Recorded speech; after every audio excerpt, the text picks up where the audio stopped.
Hola, muy buenos días, tardes o noches, según la hora a la que cada uno esté em, viendo esta charla.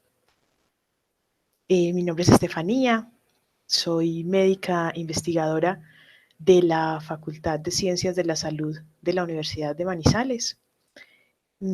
Agradezco esta invitación para ser parte del primer curso latinoamericano de investigación biomédica aplicada. Me parece interesante hablarles un poco sobre este tema del cual tuve la suerte de tener, ¿no?, las manos ahí durante mi tesis doctoral. De antemano les digo que hablar de modelos animales en experimentación, ¿no?, experimentación biomédica o en investigación, en algunos escenarios es un tema que es muy común y es muy normal. En otros puede generar un poco de, no sé, un poco más de dificultad o, bueno, otra clase de sensaciones, ¿no? Pero en este caso, lo que quiero un poco es como dar a conocer un tema en el que usualmente las personas que nos formamos directamente como en ciencias de la salud, por lo menos en Colombia, ¿no? Y no sé si de pronto igual en Latinoamérica, pues no tenemos tanto contacto directamente en un pregrado, ¿sí? Lo que es médicos, enfermeros, fisioterapeutas, o sí, no creo que tengamos como mucho contacto inicialmente. Suele ser de pronto algo más de biólogos, bioquímicos, químicos, farmacéuticos, ¿no? Pero es muy importante que tengamos en cuenta la relevancia y todo el trabajo que lleva realizar esta experimentación que, como dirían la directora de mi tesis, es experimentación pura y dura, ¿no? Y entonces es un poco contarles y ponerlos en contexto. No les voy a presentar nada horrible ni van a ver nada desastroso, no es el objeto. Y realmente, por respeto, creo que si buscan en internet es bastante difícil encontrar como videos o información gráfica sobre este tema. Razón por la cual es muy importante que lo que les voy a compartir aquí pues sea de uso exclusivo inicialmente para este curso. Y bueno, la idea es que voy a estar muy pendiente de sus preguntas o de sus comentarios en el foro. Como no conozco muy bien pues el nivel, vamos simplemente a hacer como a mostrar algo general que de pronto les pueda llamar la atención para considerar formación a nivel posgradual o cuando bien definan que no tanto quieran aplicar un conocimiento que ya otros han generado, sino ustedes generar el conocimiento y escribir esos artículos que ayudan a la comunidad científica y posteriormente a los pacientes, en nuestro caso, ¿no? Entonces, les quiero mostrar primero cuál va a ser la dinámica de esta charla. Espero no extenderme demasiado, no me dieron como tal límite de tiempo, entonces no sé si de pronto va a ser demasiada la información que les voy a transmitir, pero esto es una maravilla el tema de la virtualidad, ¿no? Porque igual si se cansan, si se aburren o si algo sucede, se puede pausar y continuar un poquito más tarde. Vamos a hacer primero pues como un overview, ¿no? Una visión general con algunas definiciones y algo de historia como del tema de experimentación animal. Me gusta mucho como poner el contexto o presentar el contexto en el cual vamos a estar trabajando y cómo llegamos de pronto a lo que actualmente tenemos. Luego, pues, a ver, esto es casi como un proyecto de investigación, entonces empecé queriéndoles mostrar muchísimas cosas, pero definitivamente la cantidad de información es muy amplia, entonces finalmente lo que haré será llevarlos un poco hacia mi terreno, que es la parte de neurociencias, más específicamente enfermedades neurodegenerativas y más específicamente enfermedad de Parkinson, ¿no? Aquí vamos a detenernos un poco porque con este modelo de MPTP de ratón fue que tuve contacto durante mi tesis doctoral. Entonces ahí igual vamos a detenernos un poco más. Y luego, bueno, quiero mostrarles algunos videos muy sencillos y muy cortos de algunos test que se hacen para evaluación de función motora, ¿no? Hay muchísimos más test Y si quieren mirar otras cosas como memoria, ansiedad o cualquier otra cantidad de cosas que se pueden mirar específicamente en sistema nervioso o en cualquier otra, otros modelos, llámese de oncología, llámese de traumatología, de lo que quieran, ¿no? O sea, cada área de conocimiento tiene pues como unos un poco modelos que se van usando pues en función de lo que se quiere evaluar. Entonces igual aquí les muestro algunos motores, algunos porque no son todos, eh, para que lo miren un poco. Luego les hablo un poquito de lo que se llama el principio de las 3 Rs, ya que este tema de bioética y así también es muy importante en el tema de investigación con modelos animales. Y luego les quiero presentar un poco un hot topic que hay actualmente y que, bueno, que dado que nos hacen seguimiento constante de lo que estamos buscando en la web, pues justo cuando estuve buscando material para preparar esta charla, pues me llegó un artículo que fue publicado hace una semana, dos a lo sumo, entonces puede ser interesante.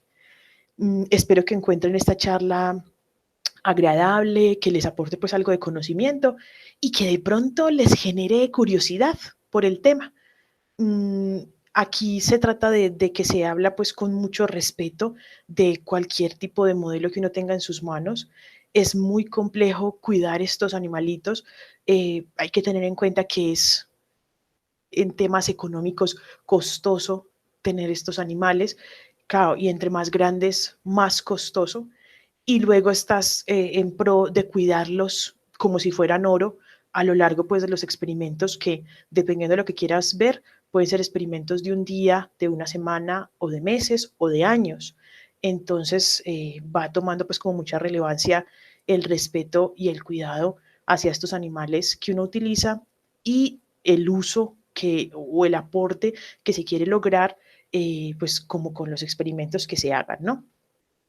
Entonces, un poco para ponernos en contexto, no encontré directamente pues como un artículo como tal en el que estuviera esta imagen y la siguiente que les voy a enseñar, pero me gustó mucho porque todo este tema de identificación de nuevos fármacos lleva tiempo, requiere modelos, requiere esfuerzos y que antes de que lleguen a lo que sería, ¿no?, un clinical trial, tienen unas fases que llamamos preclínicas y que es toda esta parte que se hace con estudios in vitro, que son los que se hacen en células, o in vivo, que son los que se hacen en este caso en modelos animales. Entonces, si esto se hace de manera juiciosa, ¿no? Eh, hombre, aquí es algo tentativo en cuanto a términos de tiempo, porque no siempre aplica tanto tiempo y muchas veces ese tanto se hace poco. Entonces, hay que tener en cuenta que hay como primero una validación y una selección de la diana terapéutica sobre la cual se quiere actuar, luego se deben validar y posteriormente se debe continuar, ¿no? Como con esas fases en que luego puedas utilizar el fármaco o la molécula que te interesa en unos estudios ya pues como en unos modelos un poco más consolidados y todo esto antes de que lleguen a fases en que se puedan administrar a humanos. Entonces, el término de costos económicos es altísimo, ¿no? No necesariamente tiene que ser lo que está aquí, puede ser bastante más, pero además de esto, les quería poner en contexto porque es que más o menos de esas moléculas que inician o sea, con las cuales se puede generar como un interés para una diana terapéutica, más o menos solo el 10% logran llegar, ¿no? Como a funcionar como tal o a tener una distribución masiva ya en la parte pues de humanos y en la parte de tratamiento y tal.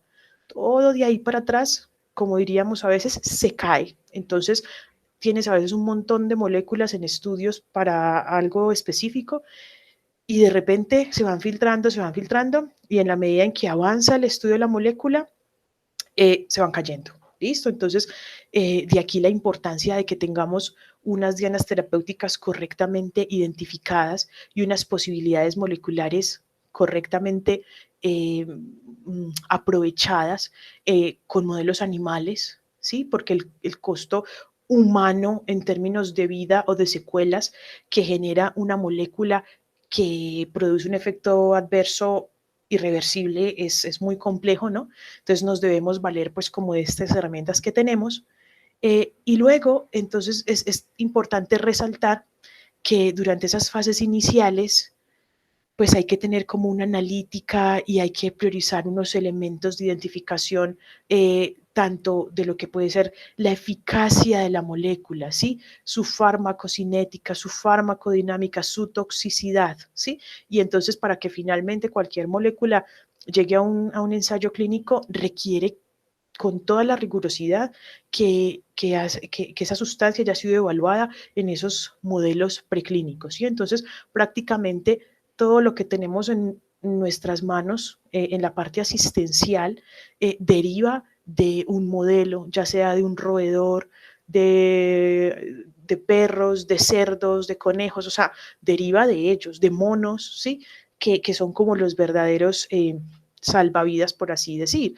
Ahora, aquí pues les he mencionado principalmente el tema como de moléculas, ¿no? Como de fármacos, pero el tema de procedimientos también adquiere una relevancia muy importante, o sea, cuando en la parte animal, ¿no? O sea, los procedimientos no se pueden llegar a hacer directamente en humanos tampoco. Entonces, aun cuando puede que hablemos un poco más de moléculas, esto lleva, ¿no? Es equivalente tanto para moléculas como para procedimientos. Bien. Bueno, lo que les voy a mostrar a continuación como de definiciones generales, lo he tomado básicamente de este capítulo, ¿sí? De perspectivas históricas de medicina de animales de laboratorio, de este libro, tal cual. Me parece que ahí estaba recogido de una manera interesante, sencilla, pero rigurosa, lo que les quería compartir y pues ha sido tomado de ahí lo que les cuento, lo que les muestro a continuación, y que me parece pues interesante tener como un poquito de ese background a la mano, por así decir. Entonces, se considera que experimentación animal es el estudio científico de animales, usualmente de laboratorio, ¿sí? Con el objeto de obtener un conocimiento biológico o solucionar algún problema médico, veterinario, odontológico o como tal biológico, ¿ok? Se debe tener en cuenta que de hecho también se requieren de estos modelos para la parte de manejo veterinario de animales comunes y corrientes, en este caso, que no serían animales de experimentación. El cuidado de animales de laboratorio hace referencia a la aplicación de la medicina veterinaria y como tal las ciencias para adquirir, sí, o sea, para adquirir la capacidad de tener un buen manejo, una buena nutrición y un buen cuidado de los animales que hagan parte de estos experimentos. No sé si habrán tenido la posibilidad alguna vez de entrar en contacto con una zona apropiada, ¿listo? Porque a veces por temas financieros o de espacio hay sitios que tienen zonas improvisadas que son igual de válidas, ¿eh?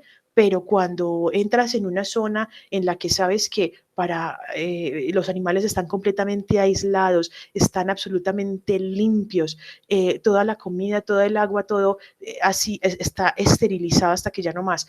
Para poder entrar a manipularlos tienes que tener ropa especial que no es tu ropa de calle, ¿no?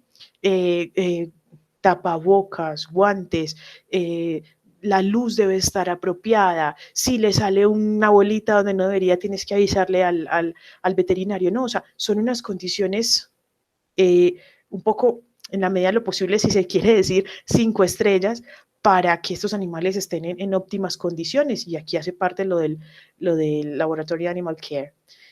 Luego la medicina de animales de laboratorio es como complementaria, listo, pero entonces aquí también hablan de lo que sería esa prevención de enfermedades, ¿sí? Y ese diagnóstico temprano, ¿no? Como de tener ese conjunto del bienestar del animal de laboratorio. Eso es como importante tenerlo en cuenta. Hay algo que se llama la medicina comparativa, que como nos ponen aquí es el estudio de lo que sería como las causas y las curas de algo que no está funcionando bien, ¿no? La evaluación de causas moleculares o este tema, o incluso hasta de plantas, ¿no? para el beneficio, pues, en general de los seres vivientes. Entonces, eh, la idea es ese, como identificar la razón, ¿no? De que hayan como esas dificultades en uno u otra especie y que se quiere pues como mejorar. Y luego, esto de la ciencia de los animales de laboratorio, pues ya sería como lo que incluye todo lo anterior, que es como todo el cuerpo de información científica y conocimiento técnico y las habilidades, ¿no? Que ponen en conjunto tanto el cuidado de los animales de laboratorio como esa parte de directamente animales dedicados específicamente a la parte de investigación médica. Entonces, suena a veces un poco confuso, no sé si me he hecho entender claramente, pero bueno, vamos aquí calentando motores y nos vamos aproximando un poco a lo que les quiero ir mostrando, ¿no? Cuando nos vamos un poco como a los orígenes de esa experimentación animal, me gustó porque en ese capítulo de ese libro que les mostraba, hacían ese recuento y esa poner, ¿no? Como en contexto de que no estamos en lo que actualmente hemos logrado simplemente porque sí, ¿no? Entonces, como siempre, hay unas referencias muy antiguas, desde la parte de filósofos y médicos griegos, ¿no? Que empezaban pues como con estas prácticas y que obviamente no contaban probablemente como con esas características actuales, eh, de cuidado y de estos temas que son un poco más relevantes ahora, pero que son valiosísimos para haber despertado la necesidad de ese tipo de adquirir esos conocimientos, ¿no? Entonces, en este caso, pues, Aristóteles es caracterizado pues un poco como ser el fundador de lo que es la biología y fue el primero en haber realizado disecciones que evidenciaron las diferencias entre animales. ¿Listo? Entonces, uno esto lo ve ahora como, ¿y qué? Pero bueno, yo creo que es un pensamiento bastante progresista para la época. Luego Erasístrato, hablan ahí en ese libro, ¿no? De que probablemente haya sido el primero en realizar experimentos en animales vivientes como lo conocemos hoy, como con un propósito de generar un conocimiento.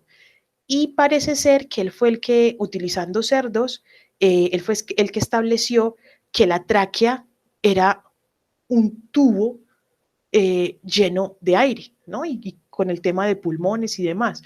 Entonces ya esto genera un conocimiento que se va haciendo más riguroso y que va generando un poco más de ganancia. Posteriormente a esto, Galeno realizaba pues unas disecciones anatómicas de cerdos, de monos y de otras especies. Y bueno, aun cuando esto de alguna manera fue tomando como fuerza y se fue viendo la importancia de identificar o de utilizar modelos animales para caracterizar cosas en humanos, ¿no? Eh, lastimosamente, después de que se había logrado como bastante avance, pues nos llega a esta época, me estoy saltando mucho de la historia, ¿no? Pero es un poco para cortarla, pero llega esta época del medioevo y del oscurantismo en la que prácticamente todo fue eh, abolido y todo fue prohibido, aún pues cuando en esas épocas era bastante, se practicaba bastante con la parte de, de animales muertos y de personas muertas, ¿no? O sea, se logró como que llegar hasta ahí. Luego en el medioevo, pues nos tocó esta época del oscurantismo y no fue sino más o menos hasta 1500 hasta que la cosa volvió a empezar en general para la ciencia, ¿sí?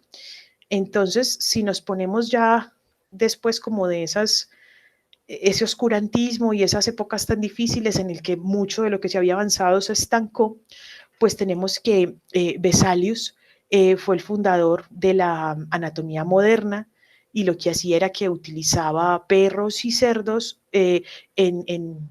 en vivisecciones, ¿no? Que realizaba de manera pública.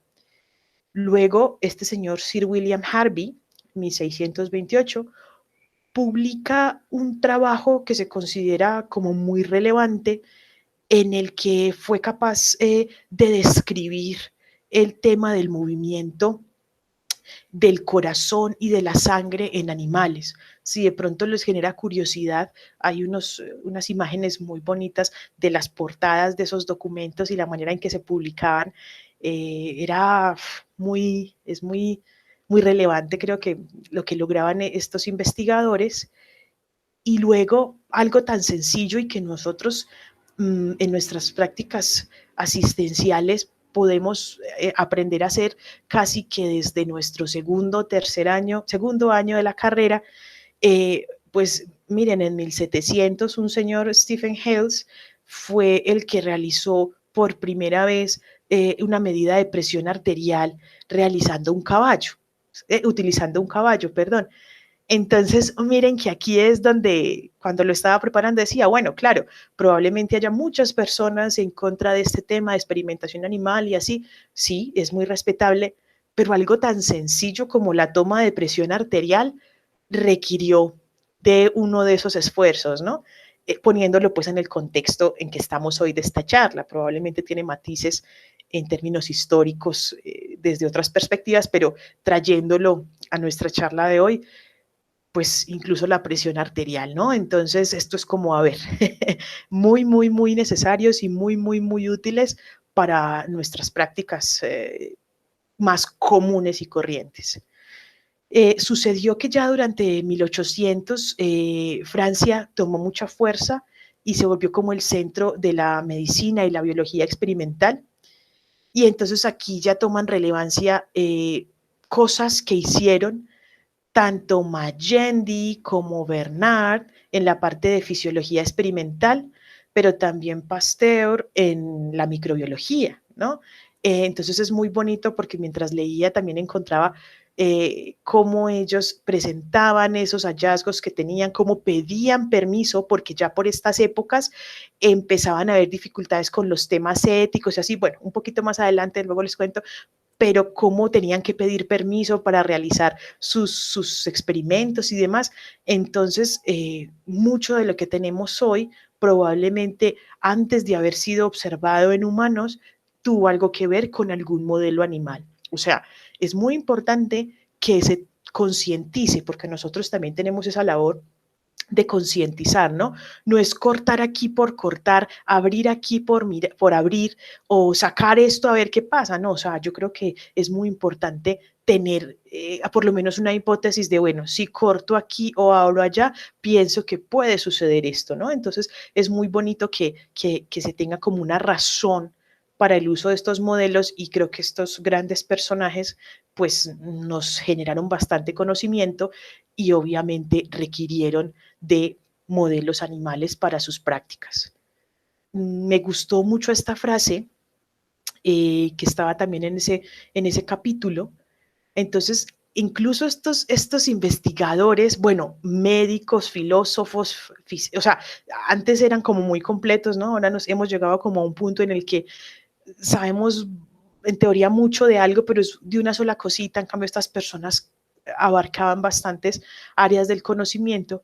E incluso aquí Bernard manifestaba que es muy importante saber qué animal vas a elegir para poder, según lo que tú quieras mirar o la enfermedad que te interese. Porque aquí él nos dice, ¿no? Que si para cada tipo de investigación se debe ser cuidadoso en elegir el tipo apropiado de animal, en este caso del modelo. Esto es muy importante, ¿no? ¿Por qué? Por el hecho de que lo que encuentren y que puedan dar un resultado a nivel de fisiología o a nivel de alguna patología, podría depender incluso de haber elegido el animal apropiado para ese experimento. ¿Sí? Entonces, miren que incluso han sido capaces de llegar al detalle de algo que ahora tenemos muy claro, y es que no todos los animales sirven para todo y a su vez dentro de ellos hay diferentes líneas que hacen que puedan ser más útiles para un tipo de enfermedades o para evaluar un tipo de enfermedades que otras. oncológicas, neurológicas o de cualquier tipo, pero esto ya lo tenían bastante analizado desde mucho tiempo atrás. Entonces es muy bonito saber que incluso en la medida de ese ensayo y error, ellos, estos investigadores, podían evidenciar que no podían hacer cualquier cosa en cualquier animal, sino que para poder tener unos resultados confiables debían pues tener el modelo apropiado. Eh, por aquí, como les contaba antes, por aquí, por esta época, empiezan también con el tema del cuidado de los animales y de la bioética, y empiezan a formar inicialmente en Reino Unido, luego en Estados Unidos, como una sociedad, primero en el Reino Unido, la Sociedad para la Prevención de la Crueldad a los Animales, ¿sí? Esto en Reino Unido, luego crean pues las instituciones en Estados Unidos. Más adelante hablamos de eso. Y a pesar pues de que se empezó y que me parece muy enriquecedor que se empezara también a hablar de esa parte de evitar la crueldad, de la bioética, del manejo de animales y tal, pues bueno, esto igual continuó, ¿no? O sea, definitivamente se evidenció que el uso de modelos animales para generar conocimiento extrapolable en principio a los humanos, pero ya como habíamos mencionado también incluso para el mismo cuidado animal, era muy relevante. Entonces me llamó la atención esto que comentaban ahí en ese capítulo del libro, en el que en 1912 Alexis Carrel recibió un premio Nobel, en el que cuando se lo estaban entregando le decían, ¿no? Que él había probado nuevamente que el desarrollo de una ciencia aplicada a la cirugía era algo que era resultante o resultado de lo que se había aprendido de experimentación animal. Y entonces, claro, le mencionan, ¿no? Que iniciando en tiempos estos de los griegos y hasta el presente que era en ese momento, 1912, definitivamente la experimentación animal había sido pues como una de esas maneras fundamentales para aproximarse hacia la parte biológica y médica, tanto desde elementos de investigación como de educación. Entonces me puse a mirar, bueno, ¿y qué fue lo que hizo este señor Carrel o Carrel? No sé muy bien. Pero entonces este señor lo que hacía es que o lo que puso a punto fue como esta parte de anastomosis, listo, de anastomosis vasculares, ¿sí? Y generó como una técnica. Lo que hizo, si no me equivoco, fue utilizando modelos de perros y de gatos, y entonces este señor, por haber experimentado con esta técnica particular, se convirtió en el padre de la cirugía vascular y de la cirugía de trasplantes. Porque claro, ¿qué más importante, no?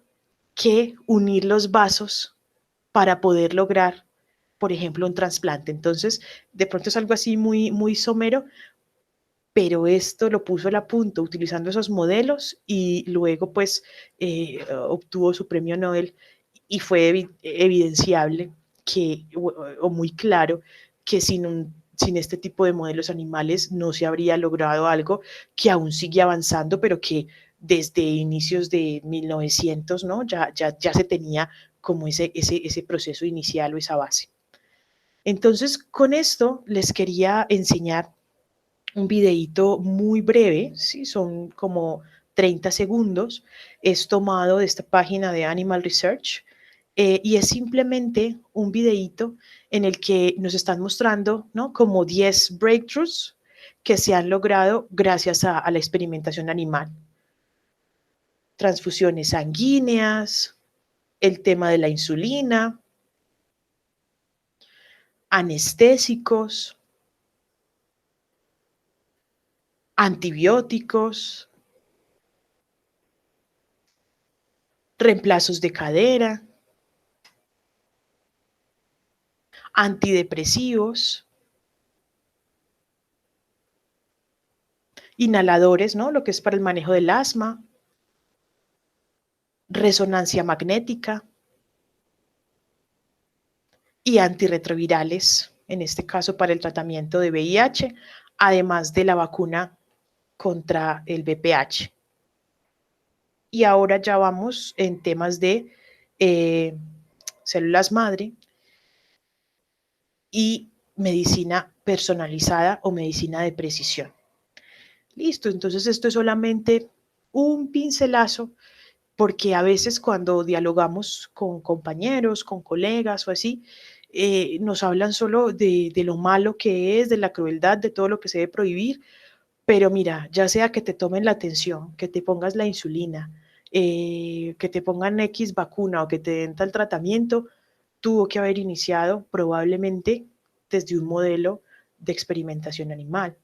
Entonces, yo creo que también debemos hacer un poco de educación en ese aspecto, tanto para nosotros como comunidad médica o científica, como para personas del común, ¿no? Y entonces, aquí entramos un poco más, después como de esta pequeña eh, introducción, entramos entonces a la parte ya como tal de lo que les quiero contar directamente de mi experiencia con los modelos animales. Listo. Como les decía, pues mi formación es en el área de neurociencias, entonces es inevitable que los lleve allí. Y entonces lo que les voy a contar a continuación es tomado de este libro en un capítulo que tal cual se llama así, modelos animales para el estudio de enfermedades neurodegenerativas. Esto es una pequeña introducción, no nos podemos detener en absolutamente cada una de las enfermedades porque son infinidades de modelos y de test, pero lo que les voy a contar está en este capítulo.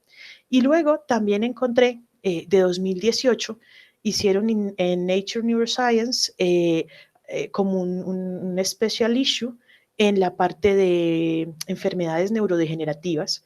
Y aquí también lo que hacen es que presentan de alguna manera como los pros y los contras de algunos modelos. En este caso, roedores para el estudio de enfermedades neurodegenerativas. Me llamó la atención la carátula de ese número de la revista, pues porque lo que hacían es que jugaban, ¿no? Lo pusieron como en cartas, y entonces cada carta es como para representar esos mecanismos moleculares de eventos patológicos que, se, que comparten las diferentes entidades neurodegenerativas, ¿no? Entonces, me parece también una bibliografía interesante. Simplemente para ponernos en contexto, enfermedades neurodegenerativas son básicamente la mayor causa eh, de disability, ¿no? De deterioro puede ser, no me sale en este momento muy bien, pero bueno, disability y de muerte prematura en las personas mayores a nivel mundial. ¿Listo? Entonces, esto es un problema que es igual de importante ahora que hemos generado, ¿no? Que tenemos unas mejores expectativas de vida y unas mejores condiciones de salud, tanto en Latinoamérica como en Estados Unidos, como en Europa, como en Asia, o sea, en cualquier sitio, son relevantes este grupo de enfermedades y básicamente en este caso lo que es uno de los elementos más comunes que tienen entre sí es se mueren unas neuronas, usualmente de unas áreas específicas, que luego pues evoluciona a otras, pero bueno, y luego esto genera que haya un deterioro motor y o cognitivo. ¿Listo? Eso a grosso modo. Bueno, ¿cuál es el tema? Que son enfermedades que, si bien tienen como esos elementos o motores o esos elementos cognitivos, pues son clínicamente heterogéneas y luego genéticamente pues ya nos meten en otros problemas. Sin embargo, a pesar pues como de la diversidad de estos fenotipos clínicos, eh, algunas de estas enfermedades, o en general, si uno se pone a mirar como cada uno de las características de estas enfermedades neurodegenerativas, eh, tienen unos elementos que finalmente incluyen unas características clínicas en el proceso en que se van desarrollando y unos mecanismos moleculares que se van encontrando, ¿no? Un poco así como les mostraba antes, que tienen como unas cartas que en momentos se parecen unas y otras enfermedades. Definitivamente, las dos enfermedades neurodegenerativas más comunes, por un lado es el Alzheimer y por el otro la enfermedad de Parkinson. Y en ambas se puede decir que más o menos el 90% de los casos son multifactoriales, o sea, no son como derivadas de un solo evento o un solo cambio genético, sino que tienen unos elementos multifactoriales que hacen que sea un poco más difícil. De hecho, la enfermedad de Parkinson, pues que es un poco en lo que tengo un poquito más de conocimiento, fue descrita desde 1817 por James Parkinson, ¿no? Como una parálisis agitante. Y básicamente en la actualidad seguimos generando manejos que son básicamente para paliar los síntomas, pero por ejemplo no se ha logrado desarrollar terapias neuroprotectoras que detengan o enlentezcan la enfermedad. Entonces, creo que tenemos bastante por hacer todavía. Así, a modo general, dentro de las enfermedades neurodegenerativas que se mencionaban en este capítulo, está el Parkinson, el Alzheimer, el Huntington, la esclerosis lateral amiotrófica y la demencia frontotemporal. Ahora, hay circunstancias en que, por ejemplo, el stroke, ¿no? La enfermedad cerebrovascular, también es metida como dentro de otro grupito de neurodegenerativas por otros mecanismos, otras cosas, pero que no se les haga raro si en algún momento leen un paper y la meten por ahí. Sin embargo, estas son como las que se caracterizan por. Cada enfermedad de estas tiene una acumulación de unas proteínas características, ¿listo? Entonces, si ven aquí, alfa-sinucleína, tau, A-beta, huntingtina, TDP43, ¿no? ¿Listo? Luego hay una disfunción celular y hay una muerte neuronal, ¿listo? Que es lo que les comentaba antes. ¿Algún tratamiento que modifique el curso de estas enfermedades? No lo hay. Como les decía antes, son tratamientos que manejan los síntomas, ¿sí? Pero definitivamente en esta área específica de un conocimiento que todavía está por generarse, el tema de experimentación animal es fundamental, ¿cierto? O sea, aquí es para ir mostrándoles un poco la relevancia de tener modelos para estudiar este tipo de enfermedades. Y asimismo, entonces cada una de las enfermedades tiene unos tipos de modelos, listo, de modelos animales. Entonces, aquí que es donde nos vamos a detener durante esta charla que va a ser de Parkinson, pues hay unos modelos basados en neurotoxina y otros modelos genéticos. En el Alzheimer, por ejemplo, hay unos modelos transgénicos y otros no transgénicos, y así sucesivamente. Cada enfermedad se puede decir que tiene su modelo y muchas veces incluso cada, una característica específica se modela con un animal específico, ¿no? Entonces, esto no es una camisa de fuerza, sino que es darles información muy general como para que puedan tener un pincelazo de lo que es esto. Entonces, así como les decía antes, nos vamos a centrar un poco aquí en lo que sería enfermedad de Parkinson. Bueno, es importante tener un poco en cuenta el background de la enfermedad como tal, porque cuando tú conoces la enfermedad, entonces ya te imaginas qué es lo que quieres modelar, ¿ok? Entonces sabemos que es una enfermedad neurodegenerativa, principalmente altera todo el tema de ganglios basales, se caracteriza clínicamente en general por bradicinesia, rigidez, inestabilidad postural y un temblor en reposo. La prevalencia puede variar del 1 al 4% en personas mayores de 60 años, probablemente en distintos artículos que encuentran esto cambia, listo, pero es para tener un vistazo. Y entonces, claro, ¿qué vamos a modelar en un animal que sea similar o que se asemeje a esta enfermedad? Entonces, hay que tener en cuenta como las características neuropatológicas. Por un lado, es una enfermedad que se caracteriza por la pérdida de neuronas dopaminérgicas en la sustancia negra pars compacta, que es pues una región que espero conozcan en la parte pues de mesencéfalo, donde a simple vista, ya sea en un tejido cerebral humano o en un tejido de roedor, tú ves si las células están o no están, ¿no? Porque son esas células que están con melanina, pues que están teñidas. Entonces, cuando están se ve oscuro, cuando no están se ve pálido, ¿ok? A simple vista. Luego, en el caso del Parkinson, se generan unas inclusiones de proteína que se llaman los cuerpos de Levy. También hay unas neuritas de Levy y básicamente están formados por alfa-sinucleína, hay unos filamentos de ubiquitina, pero esto es importante, ¿no? Tener en cuenta este tema. Y luego, que ha ido tomando fuerza durante las últimas décadas, esta parte de neuroinflamación también hace parte del tema de la enfermedad de Parkinson, ¿no? Como les comentaba antes, los casos genéticos de Parkinson, según donde lo lean, entre 5 y 10% que se puedan identificar que ese caso de Parkinson se debe a una mutación puntual. Sin embargo, 90-95% de los casos son esporádicos o se consideran esporádicos, y esto quiere decir, si bien hay unos factores genéticos de riesgo que la persona puede tener, pues hay otros cuantos dentro de los que se incluye pues el tema de pesticidas por ejemplo, de traumatismos repetidos, como es en el caso de boxeadores y así. Pero a ver, esto no hemos podido como terminar de conocerlo por completo.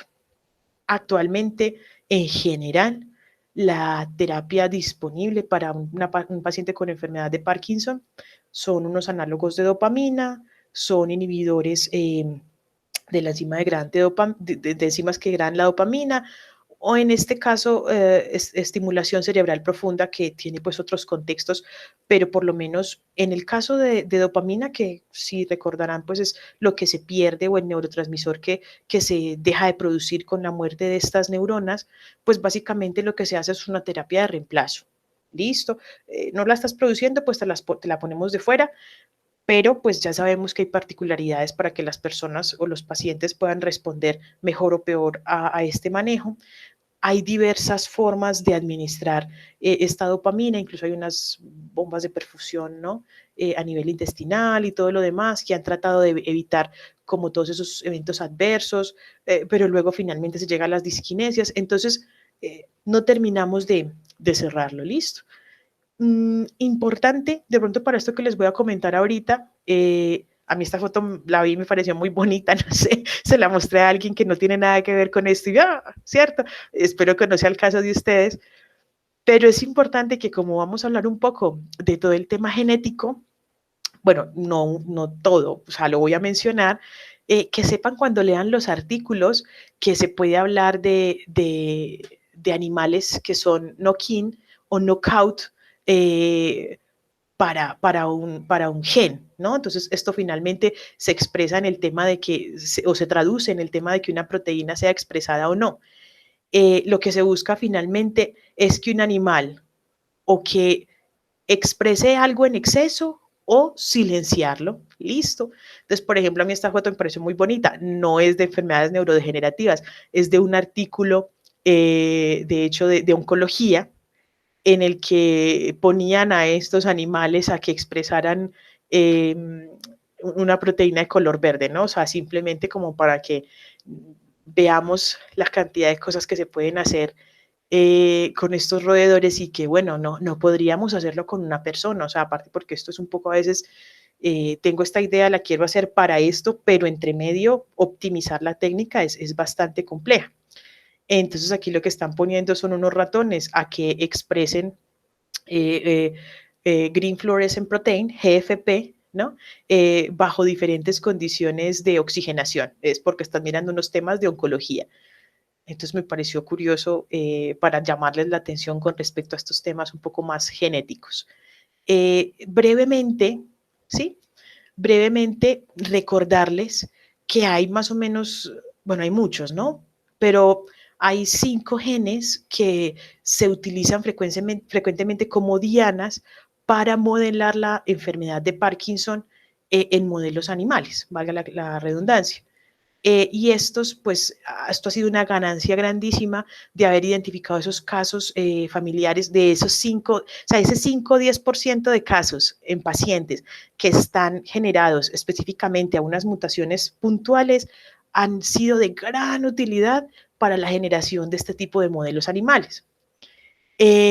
Entonces, ¿cuál es el tema? Por ejemplo, hay unos animales que son transgénicos, ¿ok? Y que sobreexpresan alfa-sinucleína, que son los que tienen, están relacionados o que le han puesto PARC1, ¿no? ¿Cuál es el tema? El tema, por ejemplo, es que antes les mostraba que en la enfermedad de Parkinson los agregados que conforman, que se forman estos cuerpos de Lewy y tal, están muy presentes la alfa-sinucleína. Listo. Entonces, logran que el animal, en este caso los ratones, porque son más que todo ratones, que expresen más alfa-sinucleína, que es la que está en los agregados, pero estos modelos pueden fallar para presentar la muerte de las neuronas dopaminérgicas. Por ejemplo, lo que les decía que cada modelo puede tener pros y contras.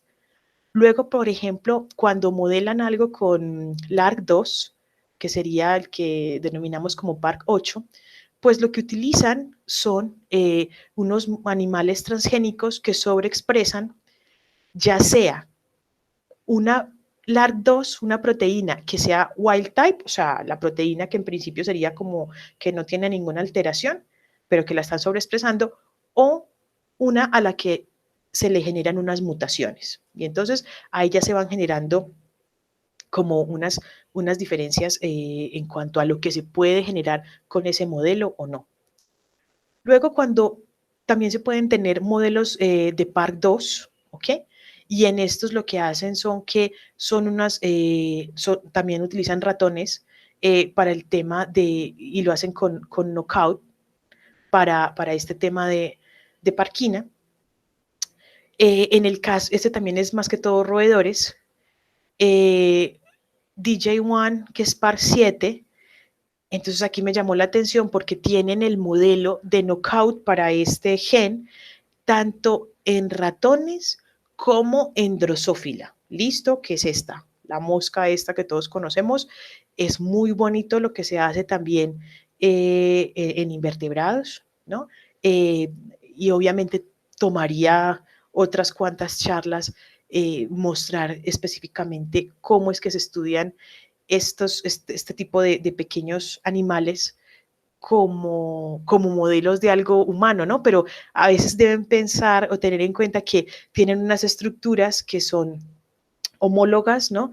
Y entonces esto permite extrapolar algunas cosas. Ahora, tener 100 moscas en un contenedor para ir haciendo algún experimento es mucho más barato que tener 100 ratones, 100 ratas o 100 monos, ¿listo? Entonces, son muchas cosas las que se van hilando o se van identificando de cada modelo. Y luego en el caso, por ejemplo, de Park 6, en este caso han hecho knockout tanto en ratones como en rata para este gen, PINK1. Mm, es importante que les mencione eso, que cada uno de los modelos trata de ya sea de obtener o que se sobreexprese la alfa-sinucleína o que se formen los cuerpos de Lewy o que haya neurodegeneración o que haya neuroinflamación, pero es un poco difícil, ¿no? Sí comentarles que adicional a lo que les decía antes, por ejemplo, en el caso de alfa-sinucleína, hay modelos específicos, por ejemplo, para algunas de las mutaciones que se han identificado en familias. Entonces, se han identificado, por ejemplo, la mutación A30P, A53T, S129D, S87, E46K, que es una mutación en el País Vasco, en España. Entonces, hay modelitos casi que de cada una de esas mutaciones y entonces algunos pueden generar elementos que se asemejan un poco más o un poco menos al tema de la enfermedad en el humano, no es modelar, pero tiene sus complejidades. Entonces, esto es un poco así como a manera general, que sepan que hay unos modelos y que hay diferentes animales que están implicados en este tema. Si leen un poco al respecto van a ver que finalmente estos elementos están relacionados con alteraciones a nivel mitocondrial, de la cadena de electrones, de estrés oxidativo, o sea, se relacionan, ¿listo? Entonces, eso tiene un porqué molecular, que de pronto en este momento no viene al caso, pero tiene su razón de ser. Es un poco a nivel de modelos genéticos, luego a nivel pues de modelos basados en neurotoxinas, aquí es donde nos vamos a detener un poco más porque es donde tengo directamente la experiencia. Entonces, hay un modelo que es el MPTP, hay modelos de rotenona, modelos de 6-hidroxidopamina, modelos de lipopolisacárido y brevemente vamos a comentar algunas cosas. El MPTP, listo, como les mostraba antes, aquí con su nombre largo, el MPTP es el precursor del MPP+, que finalmente es lo que es la molécula tóxica. Listo. Este paso de MPTP a MPP+, se logra por metabolismo a nivel de los astrocitos, ¿ok? Células de la glía, nos ubicamos. Entonces, células de la glía, astrocitos, cogen ese MPTP y lo convierten en MPP+, que es el que genera bastantes estragos. Pero entonces, ¿cómo se identificó el MPTP? ¿Cómo les parece que sí, los humanos eventualmente también podemos ser modelos de enfermedades? Y este fue el caso de enfermedad de Parkinson. Por ahí en el 82-83 empezaron a llegar al servicio de urgencias de una clínica en California, en Estados Unidos, pacientes jóvenes. Y por jóvenes me refiero a entre 20 y 30 años, aprox, pacientes jóvenes que desarrollaban un parkinsonismo. Listo. Se pusieron a la tarea de mirar qué era lo que pasaba. Este doctor que ven aquí es William Langston, que es el que fue entonces el pionero de lo que les voy a contar. Y entonces me permito aquí leerles brevemente. 4 personas desarrollaron un parkinsonismo muy marcado luego de utilizar una droga ilícita de manera intravenosa.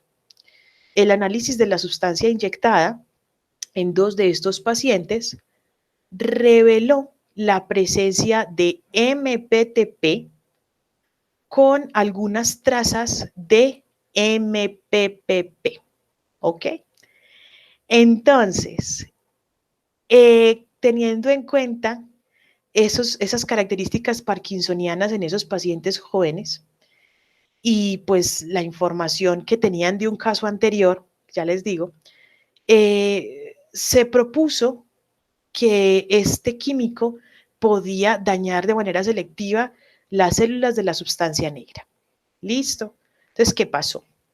Eran unas personas drogadictas, hablan de heroinómanos, que estaban comprando una molécula que sintetizaban, una molécula parecida a la meperidina para drogarse. ¿Listo? ¿Qué pasa? Que ustedes saben que si uno las cosas químicas, en este caso específico, no quedan bien hechas, pues se desvían y en lugar de generar una acción psicotrópica, pues puede generar lo que les pasó a estas personas, fue que tuvieron problemas en la síntesis de la molécula y en lugar de irse para la molécula similar a la meperidina con la que pretendían drogarse y que se sabe que es 5 veces más potente que la meperidina, pues hombre, se les fue para MPTP. Listo. Y efectivamente desarrollaron un parkinsonismo. Cuando estaba leyendo decían que habían muchas dificultades o hubo muchas disputas académicas cuando estaban evaluando estos pacientes, porque los psiquiatras decían que era algo neurológico, los neurólogos decían que era algo psiquiátrico, hasta que finalmente encontraron ese punto común, ¿no? Aquí también la epidemiología, de que consumían esta sustancia o que utilizaban esta sustancia y pues esto dio lugar a que prácticamente se reabriera o se estableciera una nueva línea de investigación para la enfermedad de Parkinson, ¿no? Más o menos hasta eso, hasta finales de los 80, bueno, hasta los 80 no había una manera muy clara de modelar la enfermedad.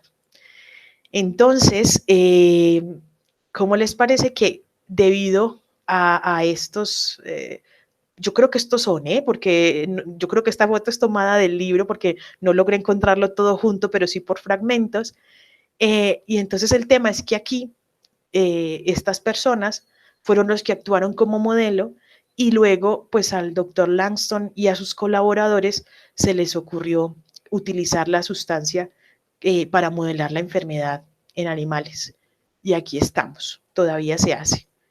Entonces, es un ejemplo de lo que pasa cuando por imprudencia los humanos nos convertimos en modelos animales, ¿ok? Y luego, bueno, no sé si conocerán esta serie, pero en uno de los blogs, porque también hay muchos blogs al respecto, o sea, ustedes, o pueden, si les genera curiosidad, igual uno se puede ir un poco pues como al artículo científico, que hay muchos al respecto, al libro o a los blogs, porque me llamó la atención cuando preparaba la charla que la gente en Google pregunta, ¿es cierto que unos drogadictos se intoxicaron cuando prepararon mal el análogo de meperidina? Y uno dice, sí, es cierto. Entonces uno ve cómo la gente le responde. O sea, hay blogs al respecto y este específicamente creo que es de una doctora en neurociencias que le gusta hacer esta parte de difusión y entonces tenía este fragmento que puede ser del libro, no logré encontrarlo como tal ahí, pero entonces decía, la droga que Barry y los 6 congelados se habían inyectado era el MPPP y era 5 veces más potente que la meperidina que querían tratar de simular. ¿Qué pasa? Que cuando quieren generar esta molécula, toda la parte química debe estar perfecta, ¿no? Si no es así, entonces corren el riesgo de crear un producto paralelo, ¿no? Que en este caso sería el MPTP y oye que te vuelves parkinsoniano. Listo. Entonces, no sé si habrán visto algo de esta serie, pero el profesor era bastante estricto con todo el tema de fórmulas y del material que utilizaban y tal para preparar sus metanfetaminas, pues bueno, esto a veces la realidad supera la ficción. Listo. Entonces, luego de esta introducción, contarles que ya sabemos, ¿no? Que este MPTP por una doble oxidación en los astrocitos termina siendo MPP plus y se puede utilizar ya sea en primates no humanos, como los macacos principalmente, listo. Usualmente uno encuentra que los artículos o los trabajos están hechos con macaca mulata o fascicularis. Luego estas otras especies también son de utilidad. Y definitivamente este es el modelo que se asemeja más a lo que serían las características clínicas y patológicas del Parkinson en el humano. Si bien no generan las inclusiones o los cuerpos de Levy, sí tienen una inmunoreactividad aumentada para la alfa-sinucleína. Los ratones son los que más se usan, listo, y aun cuando en general no presentan, o sea, porque cuando estamos hablando de que los monos son los que mejor representan el modelo, es porque estamos diciendo que es que presentan la bradicinesia, la rigidez, los trastornos de la postura. Lo único que no presentan es el temblor en reposo. ¿Listo? Pero es que es el mejor. Bueno, y luego es que también generan un modelo de disquinesias con estos monos que es, ¿no? Bastante bueno. Entonces, ¿qué pasa? Que como les decía antes, en términos de costos, es muy alto porque las condiciones de bienestar de esos animales tienen que ser impecables. Entonces, no solamente es conseguir el animal, sino que también es cómo mantenerlo y luego qué investigador que ya tenga destreza, eso es lo que se busca idealmente, se va a encargar de estos animales, porque se vuelven de que cada animal saben qué yogur le gusta, qué sabor le gusta, qué fruta le gusta más, qué fruta le gusta menos, y entonces los tienen que tener, ¿no? O sea, bastante bien. Pero entonces el tema de costos y de manejo es importante, ¿sí? Entonces nos venimos a los ratones, que si bien no presentan ese comportamiento típico, sí se pueden evaluar las características y luego les voy a enseñar un poquito cómo. Y aquí, para que vean el tema de especies y demás, las ratas son resistentes al MPTP. ¿Listo? Eh, son elementos a nivel pues ya molecular, que no es el caso ahorita, pero entonces ven que lo que desde hace mucho antes Bernard mencionaba, por ya en 1800, que ya ellos habían identificado, pues nosotros también lo hemos tenido que ir aprendiendo poco a poco cuando intentamos hacer algún modelo. Eh, por mencionarles un poco, hay tantos modelos probablemente como investigadores, ¿ok? Y el tema es de la administración del MPTP, cómo se hace. Entonces, una de las limitaciones en general para hacer estos modelos de MPTP es que es tóxico. Entonces, cuando uno lo compra, es un frasquito con un polvito blanco, ¿ok? Ese polvito blanco es bastante tóxico, entonces se tiene que manipular en una campana, con mascarillas, con guantes de nitrilo, porque ya cuando se pone pues el líquido se diluye en solución salina, pues ya baja un poco el tema, ¿no? Que es que el polvo blanco este sí que puede generar problemas en el tema pues de aerosoles, ya cuando se diluye, pues baja y ya no tiene esa toxicidad ahí, pero claro, tú tienes que agarrar el ratón y le tienes que poner el pinchazo del fármaco, entonces riesgos hay, sin contar que en este caso, bueno, me fui a los ratones, pero que se elimina por la orina, entonces eso también dura como 72 horas en el ambiente, entonces los animales tienen que estar con unas cabinas de extracción, etcétera, etcétera. Entonces, bueno, volvemos aquí. Lo de los humanos, los modelos de primates no humanos para hacer el modelo de MPTP, hay diferentes artículos, este es solamente un poquito. Entonces, por ejemplo, te pueden decir que utilizaron macaca mulata con una edad entre 3 a 6 años, de sexo femenino, y les ponían 0,205 miligramos kilo intramuscular una vez a la semana hasta que se hicieran parkinsonianos. O puedes tener entonces macaca fascicularis, aquí cualquiera de los dos sexos, con 5 a 15 inyecciones de 0,1 a 1 miligramo kilo, con una semana de diferencia. Entonces, eso se llama un tratamiento crónico de dosis alta. O sea, hay cualquier cantidad de modelos y finalmente lo que sucede es que cada investigador y cada laboratorio aprenden a manejar y a gestionar cada modelo, y esto también en función de lo que quieran mirar. Ahora, súper importante el tema de que cuando se generan estos artículos, pues entonces para uno poder, que ese es otro lío, para uno tratar de equiparar resultados entre un artículo y otro, pues entonces empieza un poco el dilema de qué especie de mono era, cuántos años tenía, de qué sexo era, porque si no, esto puede cambiar radicalmente. Entonces, eso para que tengan en cuenta, hay muchos otros modelos, pero cada laboratorio tiene el suyo, por así decir, o aprende a manejar uno. Aquí no lo estamos mencionando, pero el modelo de disquinesias, aquí en estos modelos de Parkinson en monos, también es muy interesante. Claro, primero tienen que hacer los parkinsonianos y luego disquinéticos con el tema de la levodopa, pero aquí estos animales pues lo tienen, es muy, no sé si pueda decir esto, pero es muy bonito cómo se logra hacer la equivalencia, ¿no? Con respecto con el humano. Entonces, eso con respecto a los monos. Y luego, con respecto pues a lo que serían los modelos de ratón, en este caso, contarles que, bueno, que también hay un montón de, de regímenes para la administración y para la generación del modelo. Aquí, pues usualmente sí que puedo decirles que los más comunes o los más comunes son un modelo agudo, un modelo subagudo o un modelo crónico. ¿Listo? Entonces, en este caso, pues es un review que estaba bastante interesante. Entonces, a su vez, que esto no se los haya mencionado, pero cada modelo está a su vez caracterizado a nivel molecular. Entonces aquí, por ejemplo, el agudo, el tiempo para generar la mayor pérdida de neuronas dopaminérgicas, 12 horas. A nivel estriatal, pues entonces aquí 90% de pérdida 7 días después del tratamiento.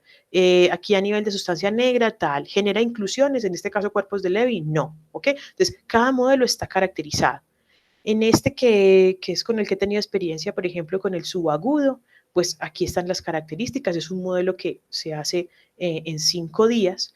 Y luego hay un modelo crónico, que es un modelo que se hace en 4 a 5 semanas. Y el tema es que aquí es, si ven de pronto es MPTP-P, porque se pone también Probenecid, que ahí tiene efecto como antidiurético, entonces ayuda pues como a que esté circulando el, la toxina un poco más de tiempo. ¿Qué pasa? Cuando les hablen de estos experimentos de modelar enfermedad de Parkinson utilizando una toxina y en este caso MPTP, tengan, o sea, es una altísima probabilidad de que el artículo va a estar hablando del ratón de la línea C57BL6. ¿Qué pasa? Que este tipo de ratón es como el más sensible que hay al MPTP y esto es probablemente pues como a temas de moleculares a nivel de la monoaminoxidasa cuando se compara con otras cepas. Entonces también cuando, igual, lo mismo que con los monos que les comentaba antes, usualmente va a ser este tipo de ratón, el C57, que es el negro, ¿listo? No se puede decir que sea siempre, ¿no? Pues porque hay diferentes intereses y diferentes cosas, pero esto facilita un poco el hecho de que tú puedas comparar artículos, ¿no? O los resultados, porque más o menos, bueno, no les comenté antes, pero la dosis, bueno, no está aquí, pero es más o menos, está por aquí. Independientemente de que sea el agudo, el subagudo o el crónico, pues la dosis del MPTP es más o menos entre 25 y 30 miligramos, ¿ok? Y entonces es como más o menos estándar. Yo creo que pues en teoría, cuando tú ves que cada modelo en cada artículo, pues más o menos se parecen. Entonces puedes comparar o de alguna manera extrapolar algunos resultados. Y luego, entonces aquí mostrarles simplemente cómo puede ser el diseño experimental.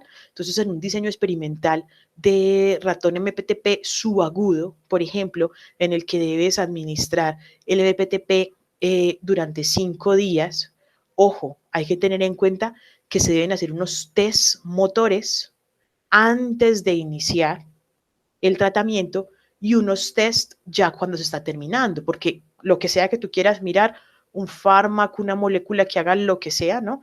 Tú necesitas saber cómo están los animales de una manera basal y cómo están después de que les has puesto la molécula que tú querías.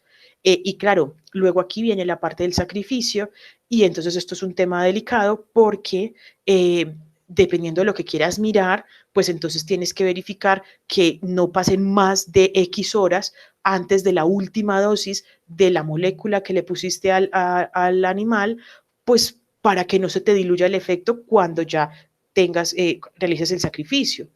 Aquí nos estamos saltando un montón de cosas que vienen antes de esto y es toda la parte de, de, de que los animales se deben, cuando se compran, se deben dejar pues como en un periodo de habituación, son más o menos 2 semanas que se deben dejar como en reposo, pero igual el investigador tiene que estar bajando a hacer lo que se llama como el handling, que es a manipularlos para que se acostumbren a ti.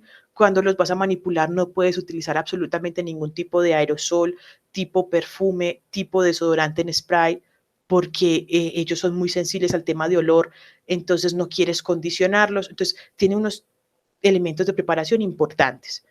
Por ejemplo, aquí en el caso del modelo crónico es algo pues, ¿no? Como similar, pero extendido hacia aproximadamente unas 5 semanas en las que pues estás haciendo el modelo y entonces es eso, como les decía, dependiendo de lo que quieras mirar. ¿Sí? Entonces, ahí ven cómo, derivando de un modelo humano un poco accidental, se ha llegado a generar estos modelos MPTP, listo, para que igual por lo menos se familiaricen con con la sigla, que son con los que se pueden lograr pues como muchos elementos a nivel de pérdida de neuronas dopaminérgicas, en algunos casos la parte de inmunoreactividad de alfa-sinucleína, aunque no hacen inclusiones, y luego el tema de inflamación también se puede mirar, ¿sí? O sea que son modelos interesantes, más que la parte motora se puede evaluar, como luego más adelantico les voy a mostrar. Bueno, pasamos a otro modelo, ya vimos MPTP, estos van a ser más cortos, ¿ok? Luego está el modelo de la rotenona. Pues, ¿cómo les parece que yo no sabía o no me acordaba de esto, pero la rotenona es una sustancia que ocurre de manera natural en algunas plantas? ¿Listo? O sea, lo producen algunas plantas, no quise ponerles aquí nada para que no se asusten, pero el tema es que ha sido un compuesto que se ha utilizado como un insecticida y un pesticida eh, en general, ¿no? O sea, eso es una foto comercial que encontré de rotenona, ¿no? Entonces, ahí es cuando hablamos, por ejemplo, de factores de riesgo para Parkinson. Entonces, por ejemplo, factores ambientales, exposición a insecticidas o pesticidas como la rotenona. Y entonces me encontré así en Google, que tú pones rotenona y yo no sé si esto sea todavía activo, pero como pesticida, como insecticida. Luego, bueno, no sé si se los dije antes con se me pasó, con el MPTP, pero en el caso de los ratones, por ejemplo, es una administración intraperitoneal, ¿ok? Porque cruza la barrera hematoencefálica. La rotenona también cruza la barrera hematoencefálica y este modelo, aunque el tema es que sí que genera muerte celular, listo, es un modelo que es muy difícil de replicar por la alta mortalidad de los animales, ¿ok?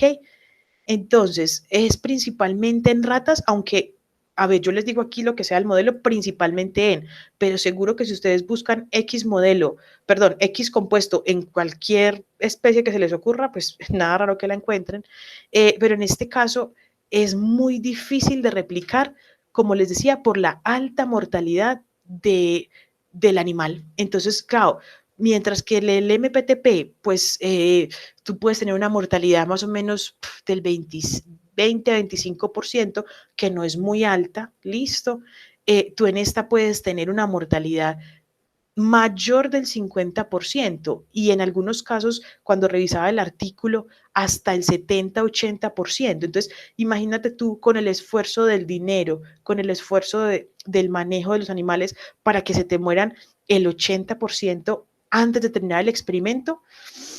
No sé, listo. En todo caso, en este sí que se han generado, por ejemplo, inclusiones como los cuerpos de Levy en la vía nigroestriatal, ¿sí? Pero entonces ahí está la complicación que tiene, la mortalidad y bueno, y espero que no esté ya muy, no tenga un uso muy amplio, porque claro, con estas cosas, pues ya sabemos que sí que es factor de riesgo para el desarrollo de la enfermedad. Y luego hay otra de las sustancias que se llama 6-hidroxidopamina. ¿Qué pasa con la 6-hidroxidopamina? Que no cruza la barrera hematoencefálica. Entonces, el tema es que fue como uno de los primeros, de las primeras sustancias que tenía pues como algún tipo de afinidad específicamente por el tema de catecolaminas. Entonces, si de pronto recuerdan lo del MPTP fue en los 80s, pues desde atrás un poco lo que había era 6-hidroxi. ¿Cuál es el tema? No cruzaba la barrera hematoencefálica, entonces se debe poner directamente en el cerebro. Fue caracterizada por aquí en el 68. El tema es que utilizando un marco de estereotaxia se debe poner, ya sea en la sustancia negra pars compacta directamente, en el estriado o en esta vía nigroestriatal. ¿Qué pasa? En este modelo también se ha visto pues como su utilidad en la parte de evaluar la reacción glial neuroinflamatoria, pero ojo, que con el solo hecho de meter la Hamilton, ¿no? La jeringa, pues ya se genera una reacción a nivel del sistema del cerebro y entonces es interesante tenerlo en cuenta y luego que es un modelo que Se hace más que todo en ratas, ¿sí? Porque esto de estereotaxia, por el tamaño, se hace más que todo en ratas, pero también hay laboratorios que lo hacen con ratones. ¿Listo? El tema es que es altamente reproducible, ¿sí?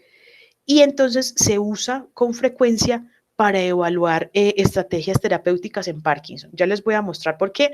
Es un poquito complejo, pero me lo apunté ahí para tratar de no complicarles demasiado. Entonces, en el 68, cuando identificaron la molécula o pensaron pues que se podía usar para modelar lo del Parkinson, adicionalmente generaron esto que es un rotómetro, ¿ok? Esto es como un arnés, en teoría la ratica debe ir ahí, es un arnés, ¿no? Y el tema es que cuando se hace la lesión de manera unilateral en cualquiera de estos puntos que les decía antes, pues lo que sucede es que el animalito, cuando se le hace un test que se llama, que es con anfetamina o con apomorfina, empieza a dar vueltas de una manera en la que se puede medir como el efecto que tiene X fármaco sobre ese animal. Entonces, lo primero es hacer el modelo con el 6-hidroxi. Usualmente, ojo, usualmente se administra 6-hidroxidopamina de manera unilateral, ¿ok? Y el otro lado queda como de control, que es lo que se llama un poco el sham. Ojo, porque usualmente si tú tienes la posibilidad del control, entonces igual es altamente probable que hagan el procedimiento. Sí, yo diría que sí, no tengo directamente experiencia con él, pero en el laboratorio sí hacía, así sea para que pongan solución salina, ¿no? Yo creo que es importante siempre este tema de controles. Entonces, si leemos esto, porque no me quiero confundir, entonces, ya tienen el modelo y ya le hicieron la lesión con 6-hidroxidopamina a las ratas en el laboratorio. Listo. Y quieren verificar en este caso si está bien hecho o no para poder probar un fármaco X, ¿no? Entonces, aquí, por ejemplo, en este dibujito nos muestra que, en este, ¿no? La administración de anfetamina. Bueno, perdón. Este es el lado lesionado y este es el lado sano, ¿ok?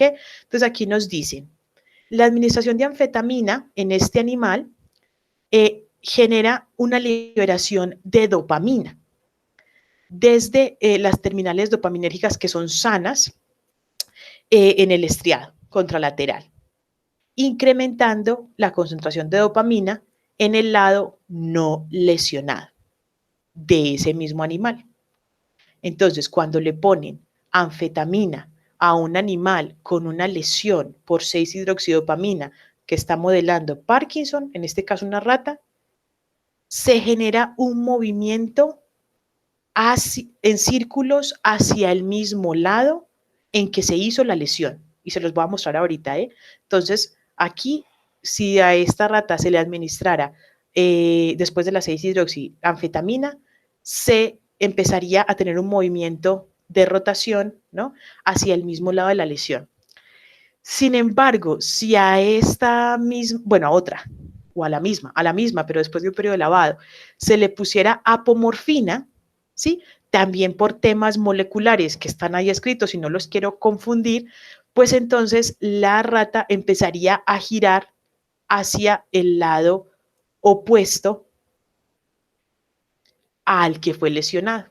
¿Listo? Entonces, esto igual les parece un poco ciencia ficción, pero entonces me encontré por aquí este video en el que de una manera más sencilla nos están mostrando lo que difícilmente acabo de decirles.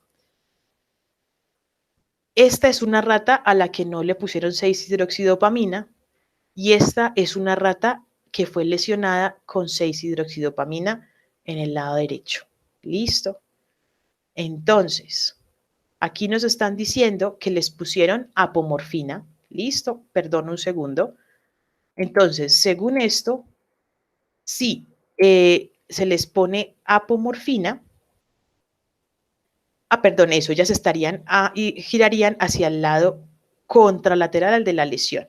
¿Listo? Entonces, si a este se le puso apomorfina, eso es. Entonces, estamos viendo que esta rata que está girando todo el tiempo a la derecha, a la derecha, a la derecha, entonces tiene una lesión al lado izquierdo. Espero estar diciéndolo bien, ¿eh? Miren ustedes cómo esta rata constantemente gira y gira y gira, y esta rata a la que no se le ha hecho la lesión, pues, a ver, también gira ocasionalmente, ¿ok? Pero tiene también otros movimientos, ¿sí? Miren aquí que es como el tipo de movimiento exploratorio normal o habitual para un roedor, ¿bien?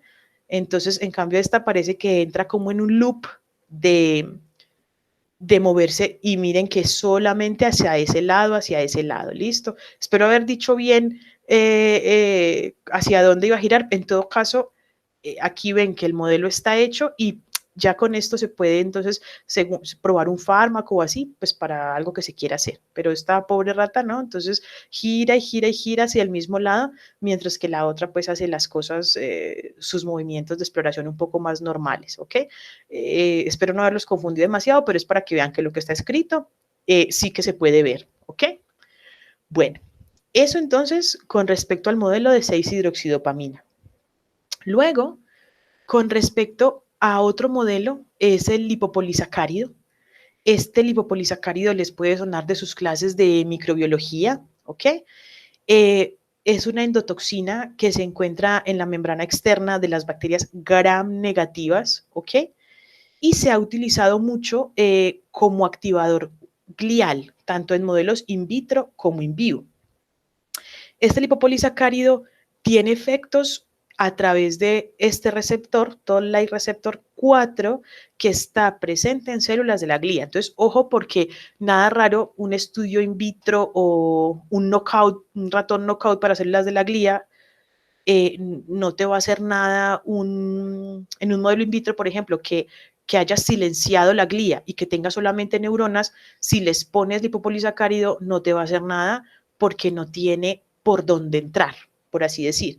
Igual sería absurdo en este caso, ¿no? Para lo que estamos hablando específicamente, generar un modelo de ratón knockout para este receptor, si lo que quieres es mirar cuál es el efecto del lipopolisacárido a nivel del sistema nervioso, por ejemplo, ¿no? Entonces, es importante tener en cuenta esta parte molecular para luego contar qué es lo que se quiere hacer. Aquí, para este modelo, también el humano fue un poco el ratón de laboratorio inicial. Porque si bien se conocía pues como el efecto proinflamatorio de estas sustancias, ¿cómo les parece que accidentalmente un trabajador de un laboratorio, decía en una de las cosas que leí, de 22 años, accidentalmente se expuso a 10 microgramos de lipopolisacárido de Salmonella Minnesota a través de una herida que tenía en la mano, por lo que entendí? Entonces, este sujeto desarrolló un fenotipo parkinsoniano, ¿no? Como 3 semanas después del accidente que tuvo. Entonces, aquí otra vez un humano sirvió de modelo para generar iniciativas con respecto a esta sustancia, que claro, tú dices, pero ¿cómo si fue por una herida fuera del sistema nervioso puede generar neurodegeneración? Pues sí, la genera. Y de hecho, por eso es que se han creado algunos artículos, bueno, algunos no muchos, pero la literatura que hay nos hablan de que puede ser, bueno, usualmente es en ratas, listo, pero también se ha usado en ratones. ¿Cuál es el tema?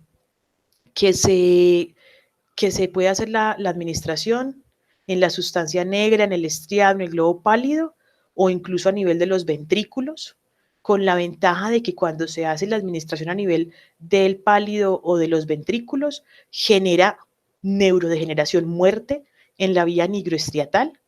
Estos ratones que se genera sí, que se administra el lipopolisacárido, también se les puede hacer lo del test del rotómetro, ¿sí? El que veíamos hace un momento para 6-hidroxi. Finalmente lo que se logra es la, la muerte neuronal en la vía nigroestriatal. Y de alguna manera en este modelo también hacen algo de generar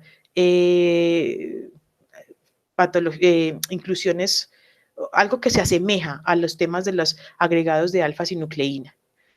También se han evaluado, por ejemplo, administración sistémica una sola dosis del lipopolisacárido vía intraperitoneal puede generar neurodegeneración específica a nivel nigrostriatal, pero ojo, solo en ratones que sean machos.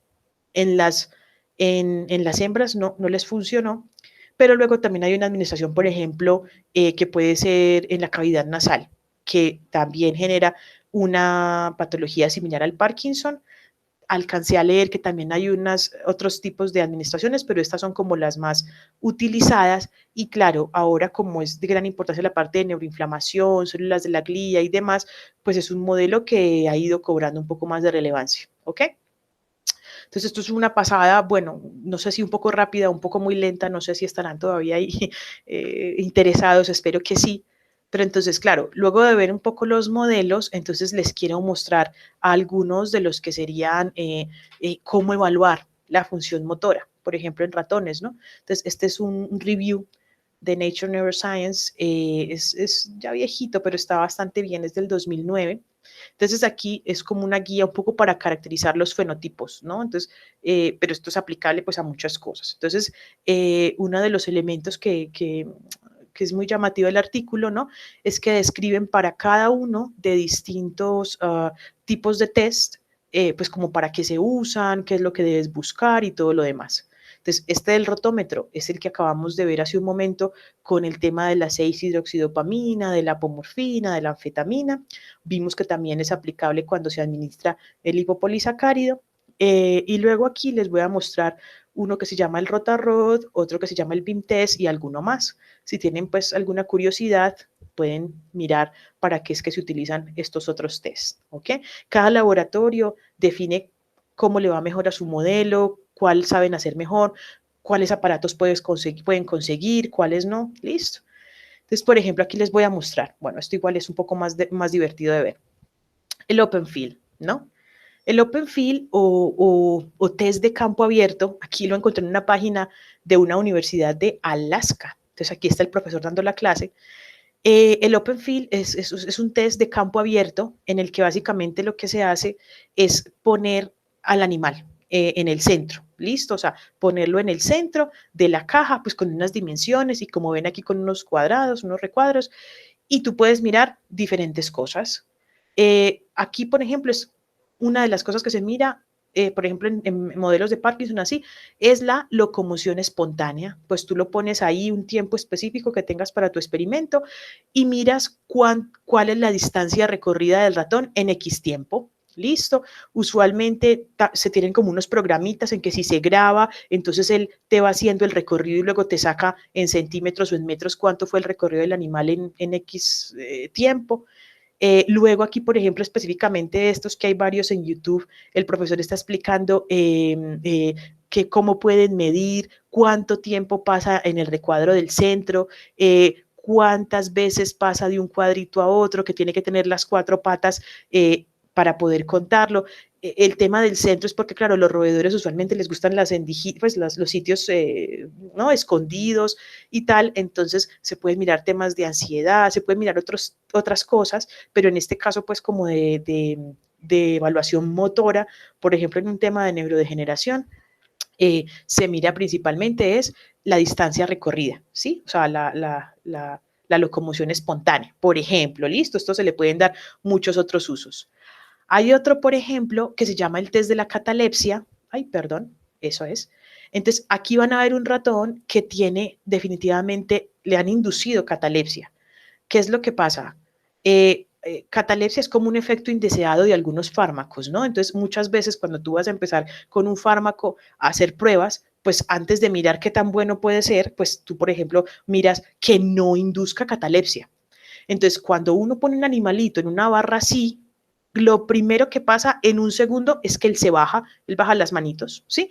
Automático. Entonces, este test lo que hace es mirar, dura máximo 1 minuto, entonces se le administra un fármaco al animalito y lo que se mira es cuánto tiempo queda ahí, cuánto tiempo está cataléptico, porque lo normal es que él se baje. ¿Listo?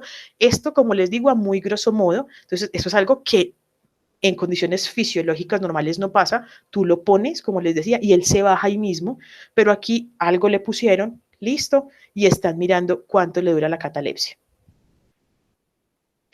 Bueno, luego está este otro, por ejemplo, que este es el POL test, y entonces este es específicamente, por ejemplo, para bradicinesia, ¿listo? Entonces aquí lo que se está mirando es que se pone el ratón mirando hacia arriba y lo que se contabiliza es el tiempo que se tarda para girar, o sea, para quedar mirando hacia abajo y para descender del POL.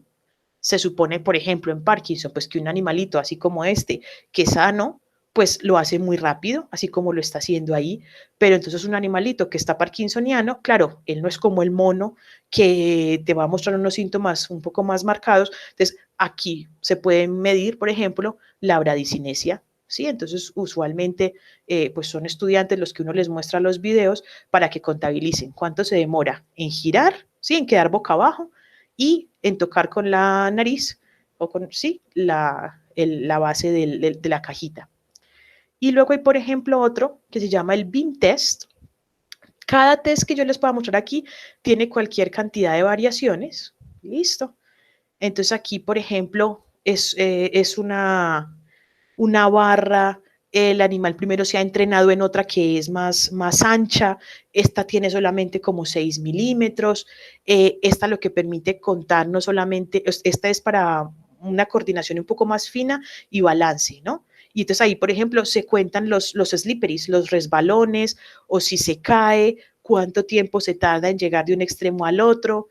Miren, por ejemplo, que cuando inicia el test, en la parte en la primera parte hay una lámpara porque es como un estímulo aversivo para hacer que se mueva y luego en la cajita del final lo que hay es papel que es de enriquecimiento, papel de su caja, de la caja donde siempre está guardadito, se le pone, ¿cierto? Entonces, el estímulo aversivo inicial y luego el estímulo llamativo al final, ¿no?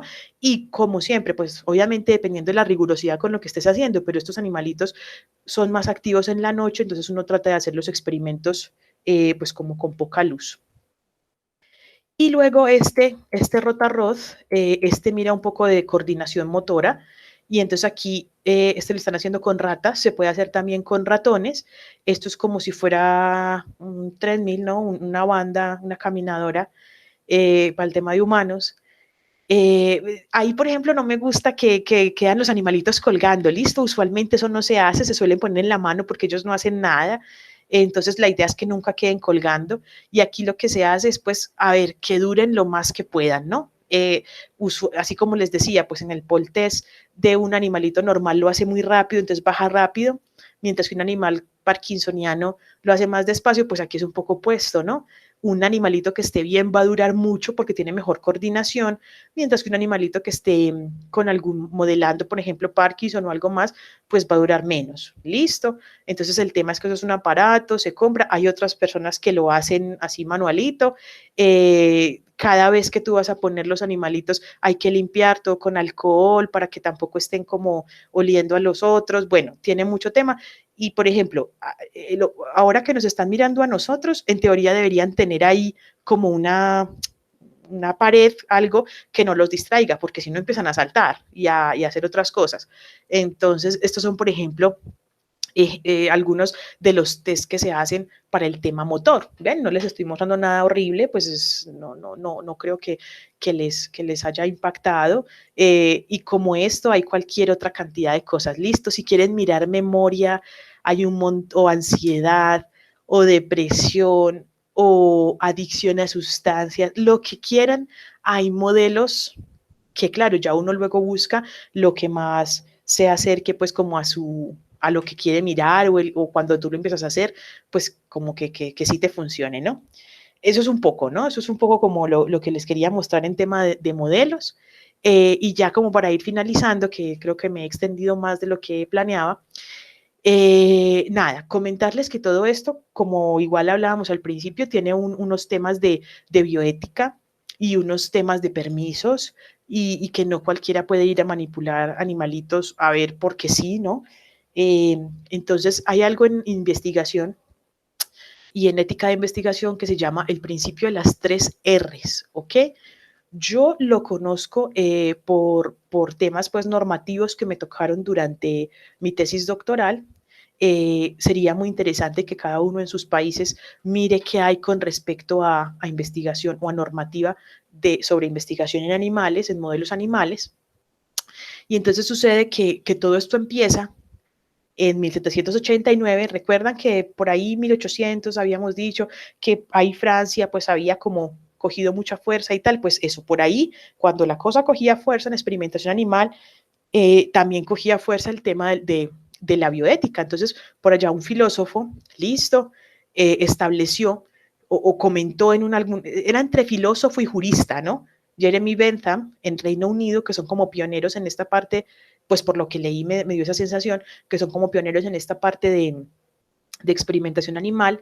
Entonces él decía, la pregunta no es si ellos razonan o si no hablan, la pregunta es si pueden sufrir.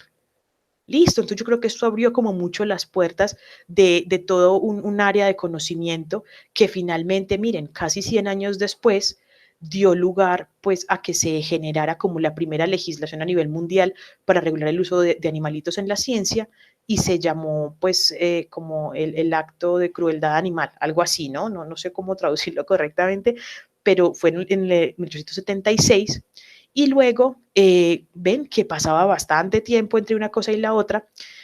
Luego, por aquí a unos señores, a Russell y a Barch, les encargaron hacer como una revisión de temas éticos relacionados con técnicas de estudio de laboratorio y tal.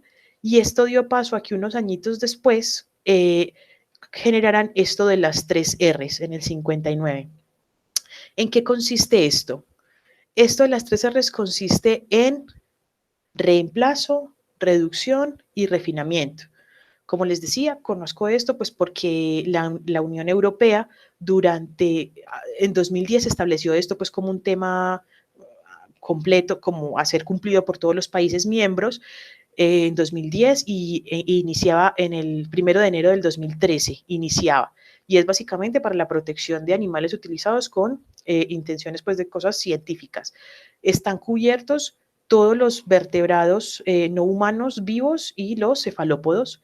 ¿Y en qué consiste? Entonces, el tema de las 3 Rs consiste en reemplazo. En la medida en que sea posible, evite utilizar un modelo animal. Búsquese células, búsquese, no sé, ¿cierto? Pero en la medida en que sea posible, evite el uso de animales vivos. Entonces, claro, esto sin alterar pues la generación del conocimiento que se quiere hacer. Entonces, cuando tú vas a generar un proyecto en el que hay animalitos involucrados, pues hay que tener un correlato importante de por qué no se puede hacer, por ejemplo, en un modelo in vitro. Reducción. Utilice, en el caso de que no sea posible reemplazar por otra cosa, utilice el menor cantidad, el número más pequeño de animales que pueda. Listo, entonces no es, venga, me acaban de dar una beca de $1.000.000, entonces voy a comprar 10.000 animales. No, o sea, es cálculos, de hecho hay talleres y todo lo demás para calcular cuál es la N que debes tener por grupo experimental para lo que tú quieras hacer, ¿sí? Teniendo en cuenta pues la mortalidad y las complicaciones y todo lo demás. Entonces no es comprar animales porque tengo el dinero, sino que entonces la menor cantidad de animales posibles por grupo. Y luego el refinamiento.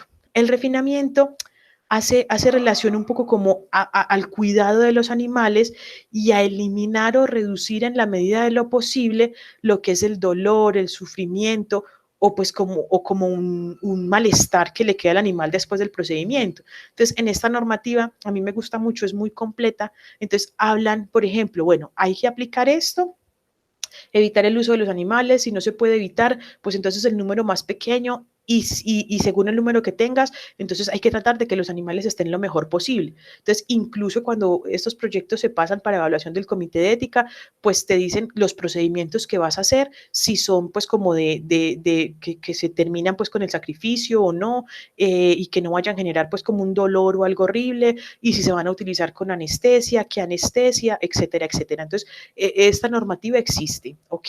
Y sería muy bueno que cada uno en su país como que evalúe a ver de pronto qué hay.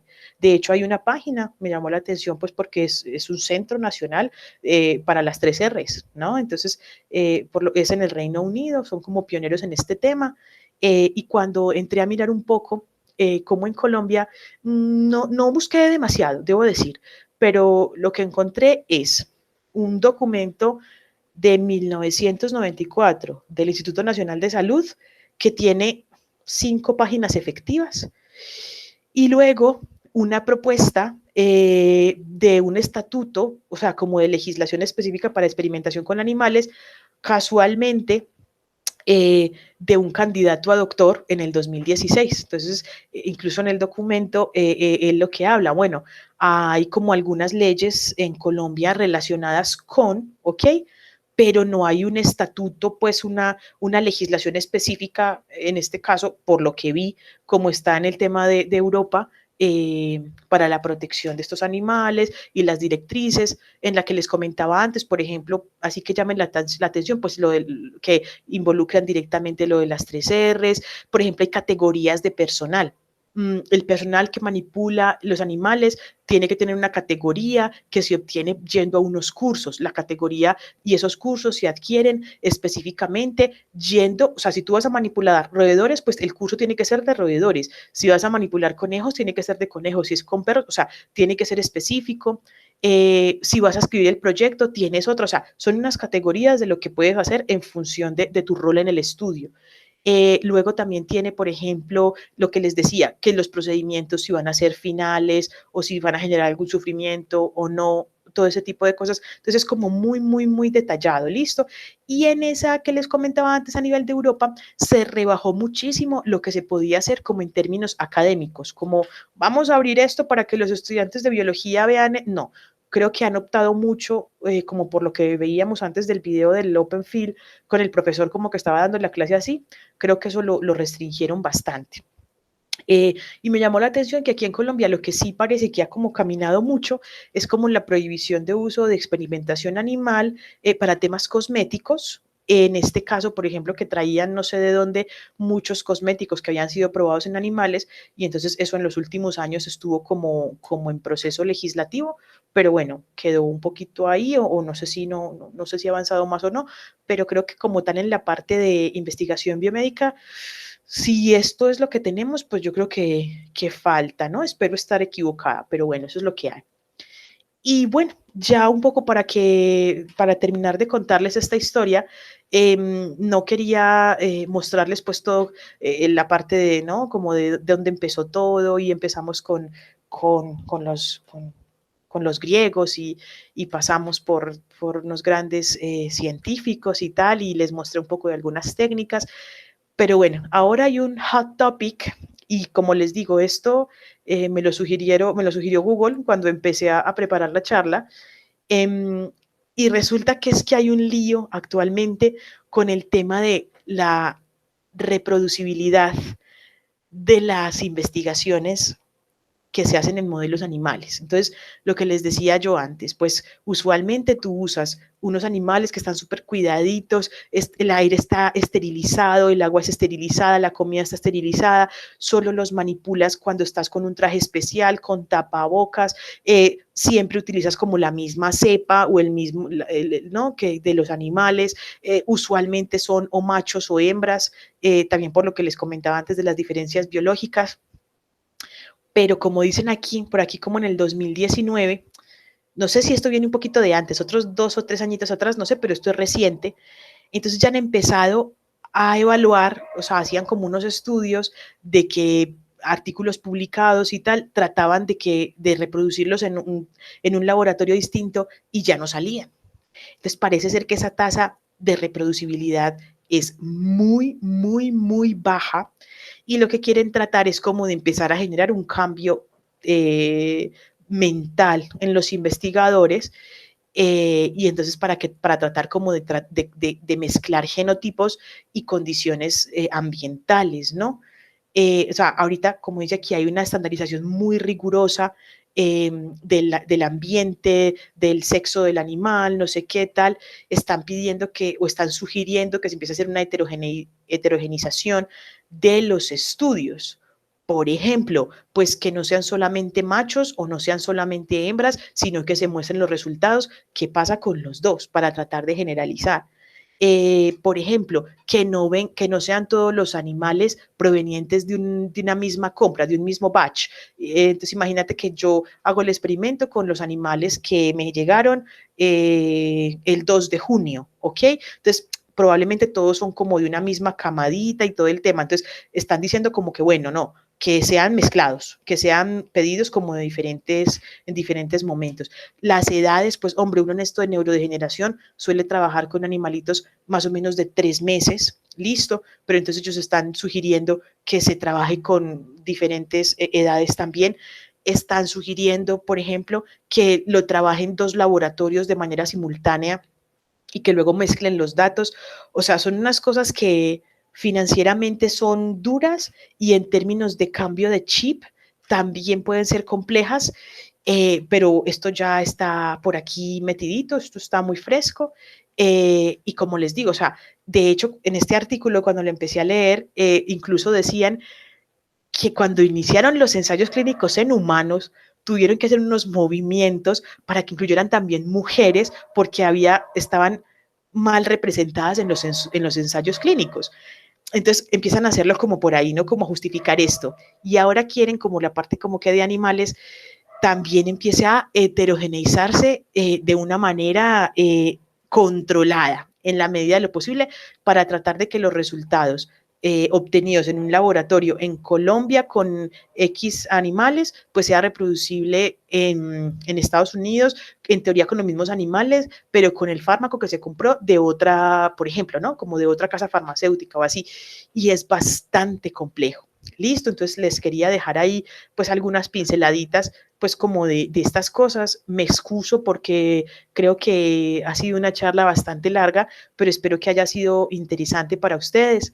Esta es una imagen que desde que la vi me gustó mucho porque es, ¿no?, el currículum o la hoja de vida pues de un héroe, ¿no?